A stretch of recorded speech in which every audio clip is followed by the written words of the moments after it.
ఏమండి ఈ తాడు కట్టుకొని కళ్ళు మూసుకొని మనసులో ఉన్నది కోరుకుంటే వెంటనే జరిగిపోద్దంట. ఎవరు చెప్పారు? సంపు స్వామీజీ. ఎంత తీసుకున్నాడు? 10,000. 10 రూపాయలు దానికి 10,000 కొట్టేడా? ముందు ఆడనుకున్నా జరిగింది.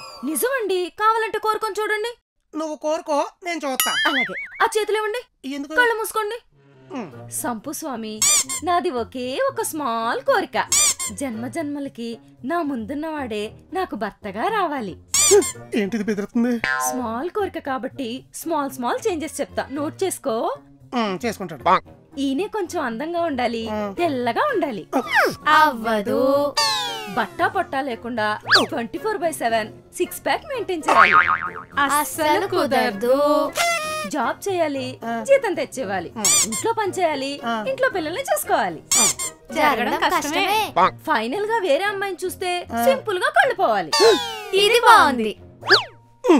ఆర్డర్ ఇచ్చి చేయించుకోవడానికి నేను ఏమన్నా వినాయకుడి విగ్రహాన్ని అంటే మోడల్ సెలెక్ట్ చేస్తాం. చచ్చినా జరగదు.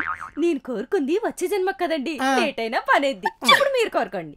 ఎలా? నేనే షాంపూ స్వామీజీ నమ్మను. షాంపూ కాదండి, సంపు స్వామీజీ. ఆయన కోరుకోవటానికి ఏమైనా ఖర్చు పెట్టాలంటండి, కటింగ్ ఇచ్చేస్తున్నారు. కోరుకోండి. సర్లే స్వామి, 10,000 25,000 పెట్టుకున్న టీవీల్ని, ఫోన్లు, ఏసీల్ని, వాషింగ్ మిషన్ని ఎంతో అపరూపంగా చూసుకునే ఏడోళ్ళు లక్షలు పోసుకున్న మొగుళ్ళు మాత్రం ఏదో పాత మడత మంచాలాగా పక్కన పడతారు. Very sad. వీళ్ళ మన ఎత్తునెక్కి డాన్స్ చేయడం వల్ల కాదు మాకు బట్టతాలు వస్తున్నాయి. Very bad. వీళ్ళు పెట్టే అడ్డమేం చేస్తా తినడం వల్ల కాదు మాకు పొట్ట వస్తుంది. స్ట్రెస్ ఎక్కువైపోతుంది స్వామి.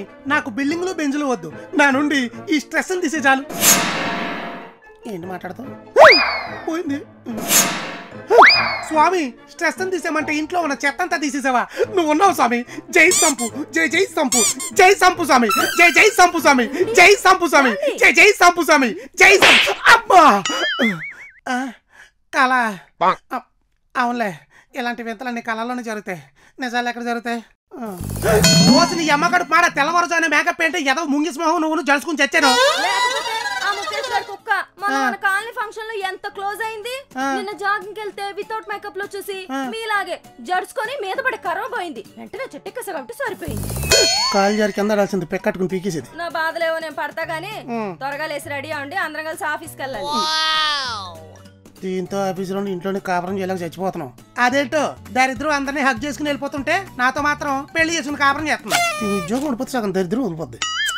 ఎంత అందంగా ఉన్నావే. అయ్యో దేవుడా, ఎందుకయ్యా ఇంత అందాన్ని ఇచ్చేసావు? దిష్టి తీసుకుందాం అంటే ఇంట్లో నిమ్మకాయ లేకుండా చేసావు.